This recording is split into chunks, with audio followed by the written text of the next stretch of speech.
ఓం నమ శివాయ. హాయ్ అండి, అందరికీ నమస్కారం. ఈశ్వరి జ్యోతిర్వాస్తు కేంద్రం scientific research centre, Tiruchanur, Tirupati. నా పేరు కాగిత శివకుమార్ స్వామి. అయితే ఇక్కడ భాగ్యాధిపతి గురించి ఒక మాట. భాగ్యాధిపతితో వ్యయాధిపతి కలిస్తే విదేశయానం ఉంటుంది, విదేశ యోగం కలుగుతుంది. భాగ్యాధిపతితో చతుర్థాధిపతి అంటే 4వ స్థానాధిపతి కానీ 12వ స్థానాధిపతి కానీ కలిస్తే వాళ్ళు విదేశాలకు వెళ్ళి డబ్బు బాగా సంపాదిస్తారు. 12వ స్థానాధిపతితో కలిస్తే అక్కడే స్థిరపడతారు.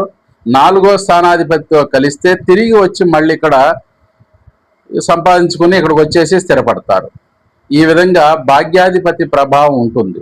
అయితే ఈ విదేశయానంలో కూడా ప్రముఖ పాత్ర అంటే కారక గ్రహాలైనటువంటి వాయుకారక గ్రహం శనిదేవుడు కానీ, అట్లాగే వాయుకారక గ్రహం రాహువు కానీ, వీళ్ళిద్దరితో గనక కలిస్తే ఈ భాగ్యాధిపతి కానీ చతుర్థాధిపతి కానీ అంటే 9వ స్థానాధిపతి కానీ లేదా 4వ స్థానాధిపతి కానీ కలిస్తే వీళ్ళకి విదేశయానం ఉంటుంది.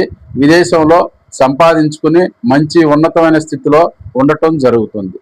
అదే 4వ స్థానాధిపతితో ఉంటే ఉద్యోగపరంగా వెళ్ళటం జరుగుతుంది.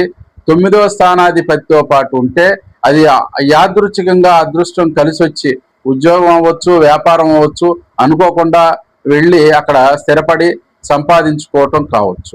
ఈ విధంగా భాగ్యాధిపతిని బట్టి నిర్ణయించవచ్చు. అట్లాగే వాయుగ్రహాల బలం ఉంటే గనక ఆ దేశానికి సంబంధించి ఏ దేశంలో వీళ్ళు జీవనం సాగిస్తారు, ఏ దేశం వెళతారు అనే విషయం కూడా దాన్ని బట్టి నిర్ణయించబడుతుంది. కాబట్టి థ్యాంక్ యూ. సబ్స్క్రైబ్ చేయండి, లైక్ చేయండి, షేర్ చేయండి. నమస్కారం.